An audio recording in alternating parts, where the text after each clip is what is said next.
Space Invaders, an absolute classic and a cornerstone of video game history. But what if we had Space Invaders but like with chickens? Space chickens.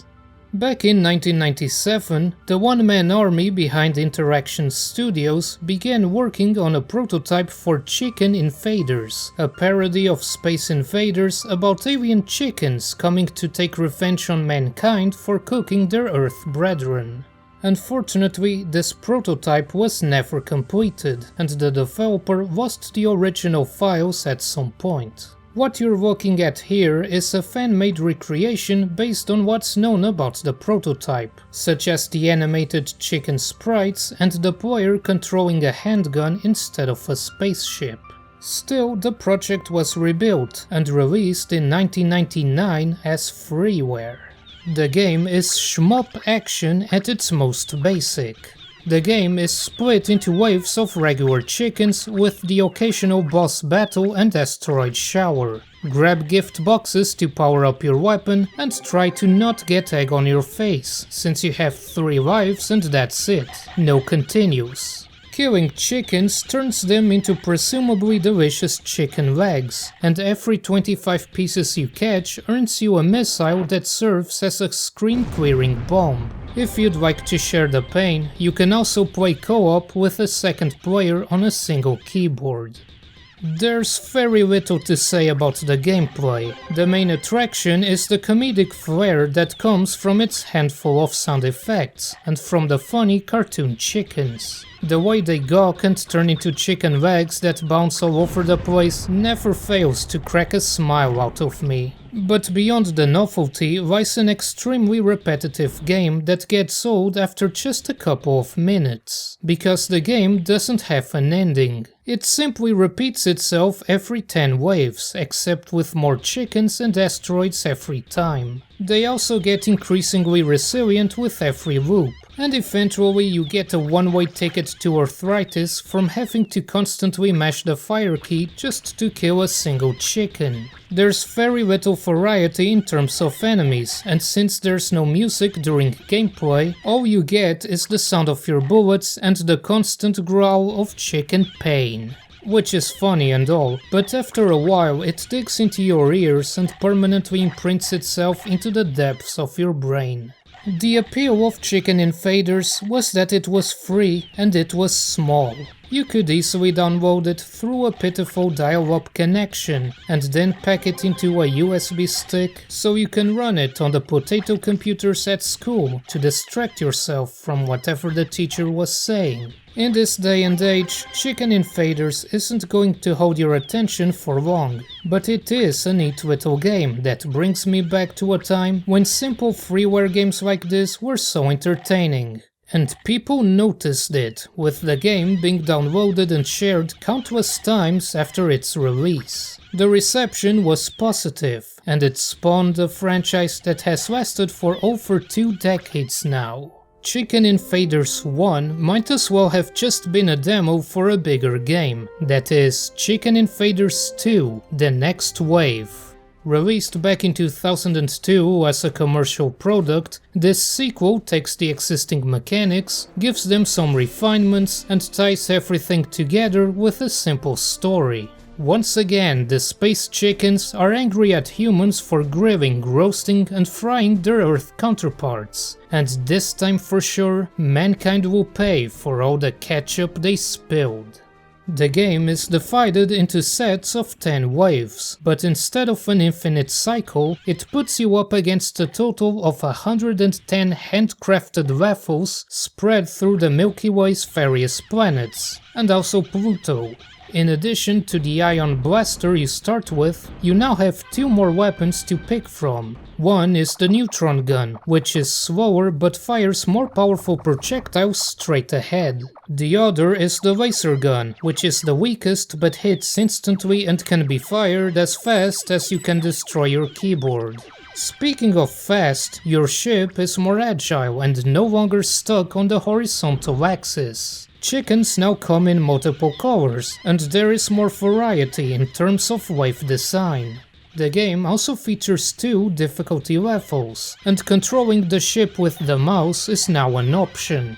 The game got a remastered update in 2012, which is what I'm playing here. It added widescreen support, better compatibility with modern hardware, and a couple of extras. Overall, Chicken Invaders 2 is a complete upgrade over the original game, and certainly much less repetitive. But sadly, it still suffers from some of the same problems. There is more variety in terms of wave design, but it won't take long until you realize that a lot of waves in later stages are just recycled from earlier ones. There's also still no music during gameplay, just the sound of your guns, the chickens, and your guns hitting the chickens. It's also very short, and you can beat the entire thing in half an hour. Maybe that's a blessing in disguise, since the game ends before you get tired of mashing buttons. Chicken Invaders 2 also started the trend of having seasonal reskins, which, yeah, that's exactly what they are. This one got a Christmas edition where chickens have Santa heads, turn into leaves instead of food, and they poop decorative balls instead of eggs. It's the same gameplay, same bosses, same waves, just with a Christmas flavor. Get it if you want to jingle your bells, but otherwise there's no practical reason to play it. Despite its faults, Chicken Invaders 2 was successful enough for Interaction Studios to continue building on the formula, with Chicken Invaders 3: Revenge of the Yolk.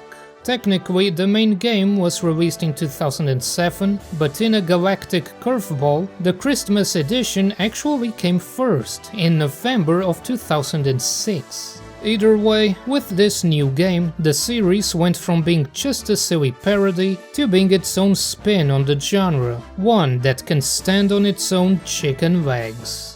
Previously, our unlikely hero defeated the Empire and defended humanity's right to enjoy omelettes. Just as he was getting ready to stuff himself with a delicious chicken burger, the narrator notices that something is going on behind the sun.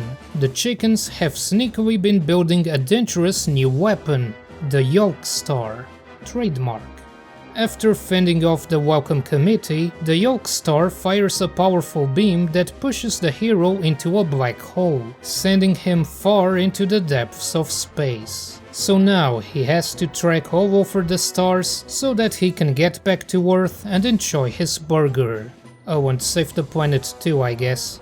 The moment you start playing, it's immediately apparent how much of an upgrade Chicken Invaders 3 is over its predecessor. Everything got a facelift and was polished to a shiny gleam. The graphics are crisper, the frame rate goes up to an oh-so-smooth 125 FPS, and the shooting is spicier than ever. The basic gameplay remains the same, but its design has evolved substantially. There are new enemy types, and waves use more elaborate formations and movement patterns. Enemies have a ton of different ways to move around now, and the name of each wave is a hint of what to expect. Recycling is kept to a minimum, and this time you finally have music during gameplay. All of it is quite good, with a dose of Star Wars and Star Trek parody, because of course it does.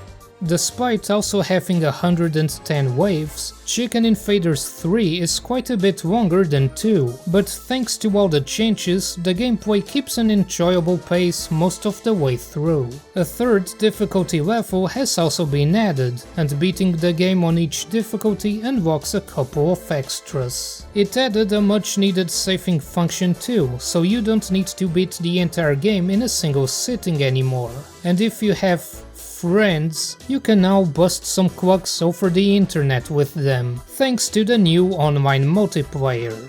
The most important change introduced by this game involves weapons, with 4 entirely new ones being added. You've got the Lightning Fryer, which shoots out lightning that snaps onto enemies. The Vulcan Chain Gun, which quickly launches projectiles straight ahead. The Plasma Rifle, which sends out a powerful stream of energy. And finally, you have the Utensil Poker, which fires forks.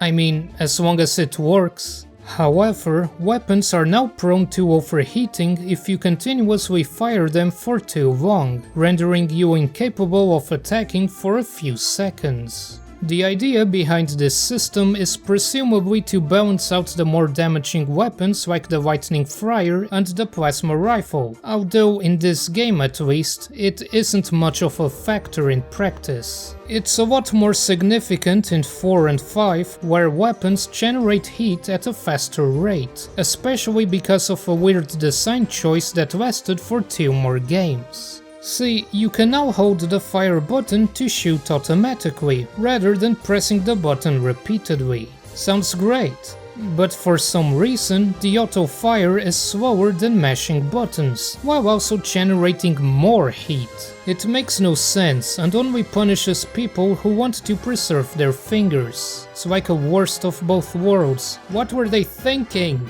Another change that I'm not sure was a good idea is that weapon power now requires 20 points to max out, but the penalty for dying has been increased significantly. This can cause frustration in later waves, where chickens are more durable and take several shots to kill with a low power weapon. In fact, your weapon power level has more of an effect on the challenge than the difficulty you selected. If you can keep it above 15, you can slice through chickens with minimal effort, while dropping down to single digits will cause you headaches in later stages. But on the whole, I still heartily recommend checking out Chicken Invaders 3 if you're a fan of shmups. It was a massive step forward for the series, which came into its own with this title. In addition to the Christmas edition, it also got an Easter edition. Again, play them if you want some seasonal flavor, but they aren't much more than reskins.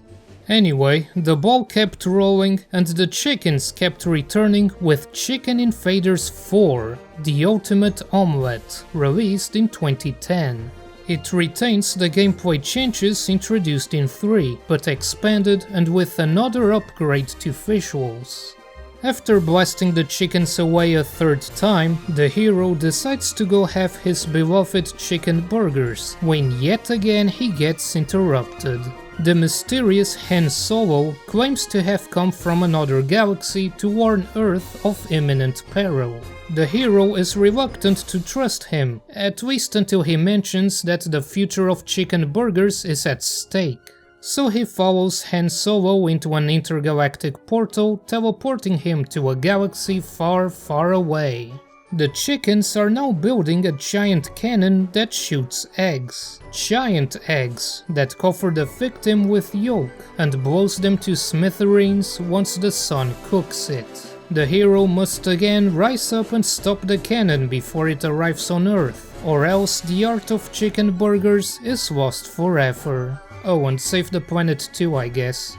In terms of wave design, Chicken Invaders 4 has become even more elaborate. The previous games were always played facing upwards, but this time some waves feature rotation and expanded play areas. Han Solo even shows up to help a few times. Well, help. The main change to mechanics is the introduction of satellite weapons. These can be equipped and fired separately from the main weapon, but have limited ammo, so you might want to save them for bosses. Chicken Invaders 4 also introduces 3 new regular weapons. The Photon Swarm launches a large amount of projectiles over a wide area, while the Boron Railgun and the Positron Stream replace the Falcon Chain Gun and Plasma Rifle respectively, serving similar purposes. The old weapons and some other stuff are available as unlockable extras, acquired by spending keys that drop from glowing chickens. Unfortunately, save files are still not shared between the seasonal editions, and moving to the key system makes that extra annoying. Weapon overheating is arguably also worse this time around, and it doesn't feel like it reached its goal of balancing out each weapon. The lightning fryer and the positron stream can be kept in check very easily by just firing manually, and even at lower power levels they still melt chickens. Meanwhile, weapons like the photon swarm and the boron railgun overheat too fast for the damage they inflict, and firing them manually is a no-go because each individual shot deals check squat. Heat generation is the same regardless of power level, so these get handicapped hard when you lose a life. The extra visual splendor can also cause visibility issues by covering objects, resulting in the player inadvertently smashing into an enemy projectile or missing out on a power-up. Strike another for the photon swarm. Such an awesome looking weapon, but prone to screwing you over by accident. Still, Chicken Invaders 4 is well worth checking out despite these comparatively minor flaws. Like its predecessor, it got Christmas and Easter editions, but it also added a new Thanksgiving edition, where you shoot turkeys instead. Again, it's just superficial fluff. It doesn't change the gameplay. In 2014, Chicken Invaders 5, Clock of the Dark Side arrived, arguably the best game in the series, and arguably the most boring to talk about too, since it's mostly just more Chicken Invaders 4. It uses many of the same assets, the same mechanics, and mostly the same enemies, but with a new story and a trio of new weapons. As usual, the hero sits down to eat a burger when things go wrong. The narrator notices that everything got darker all of a sudden, and that's because the chickens have another new plan to destroy mankind. They have deployed the CK-01 Enterprise, a new starship built out of chicken technology, and rather than use it to attack the Earth directly, it instead scatters giant feathers over the sun, blocking the sunlight and eventually dooming the planet to an ice age. After consulting with a medium of dubious credibility, the solution lies with building humanity's greatest fan. But to do so, someone must find 3 artifacts: the Blade of Revolution, the Source of Power, and the Thingamajig of Vagueness. So drop your burgers, grab the cockpit, and go save the planet again. At least this time you can do so with your own personal flair, using the new customization system. Most of the options are locked at the start, but eventually you can change the colors of almost everything on your dinky little ship.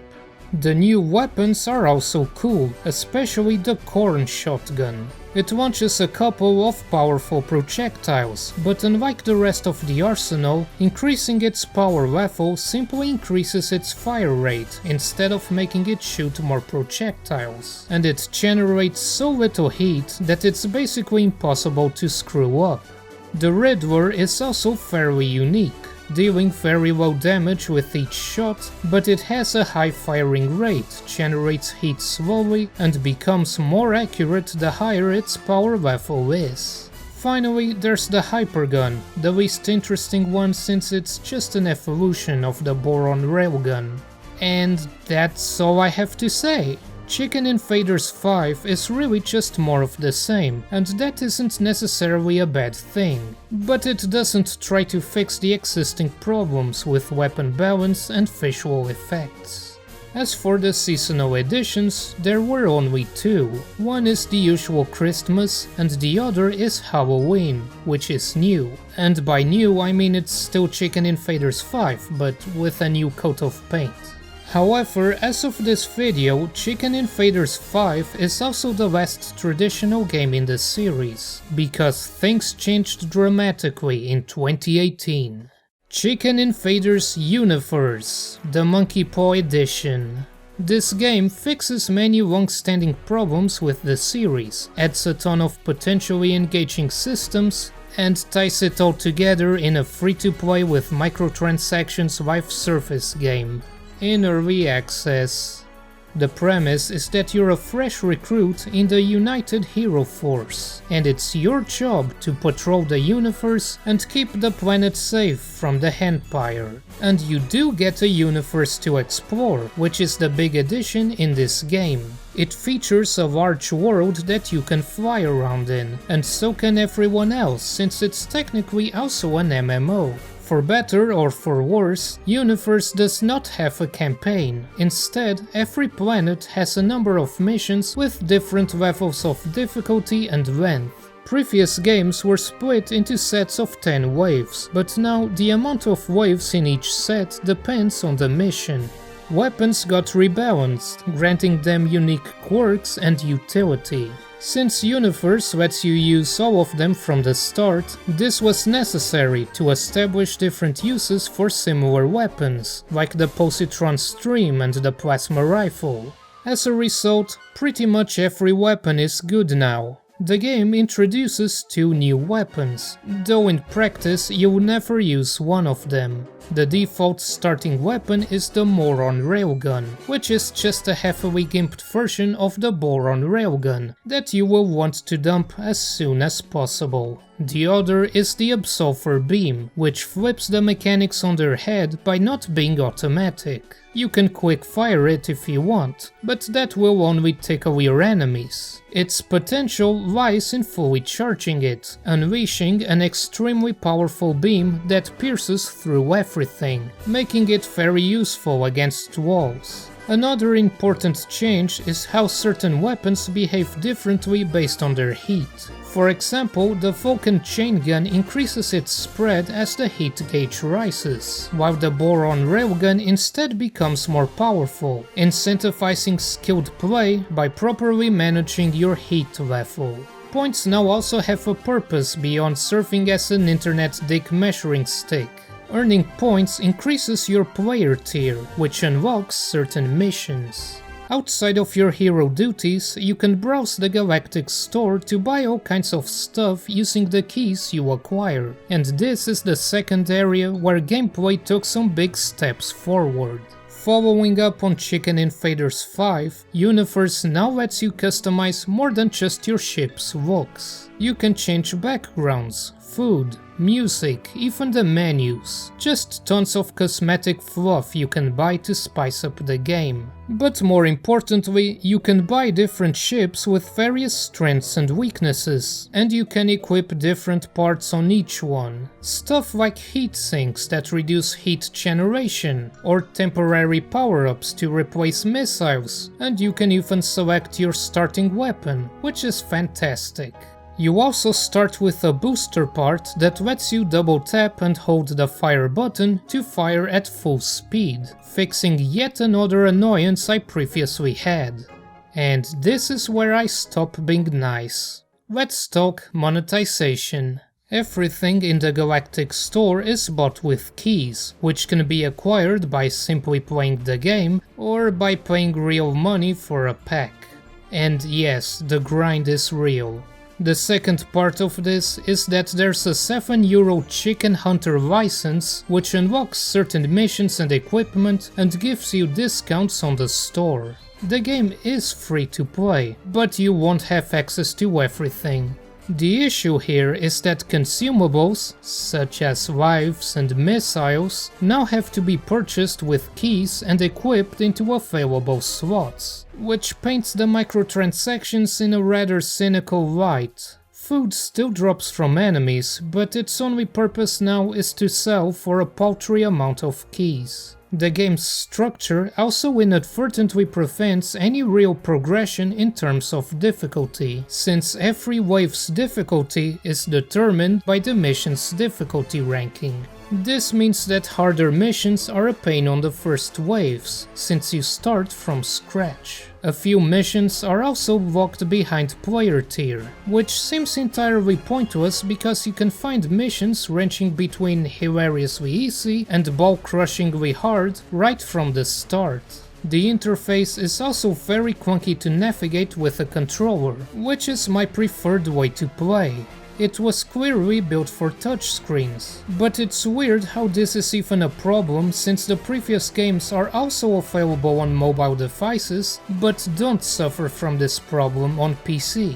It's a shame that I just can't get into Universe, because the core mechanics are great, and I love the idea of building a collection of ships you can customize by spending the rewards you get from missions. Though considering that the game has been in early access since 2018, I guess it's making good enough money the way it is, so Chicken Invaders 6 is likely some time away. And because I'm a naive dumbass, part of me wants to believe that Interaction Studios continues to exist because of the creator's passion, not just as a source of income. Playing through the entire series again has made me think about stuff that makes me feel old. It's nice to play something so simple and straightforward every once in a while, so I respect how Interaction remains a single-man effort. Game development is hard, especially when you're one person trying to compete with all the juggernauts out there.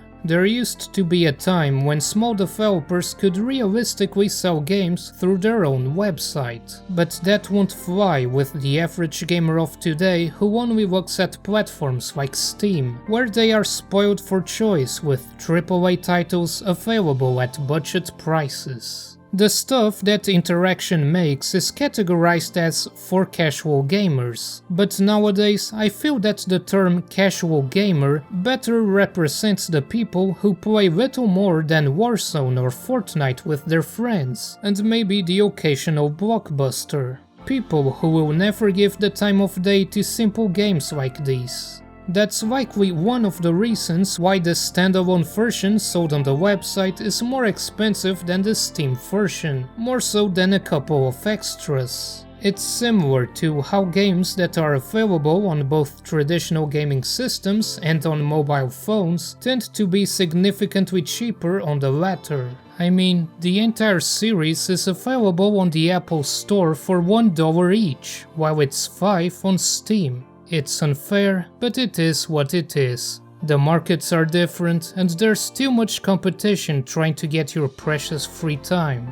As a fellow pig, I also know how it feels to live in a country that is a financial dead end, and I understand why survival can start taking priority over passion. But what do I know? Maybe Universe is the passion project, and I'm just ranting for no reason.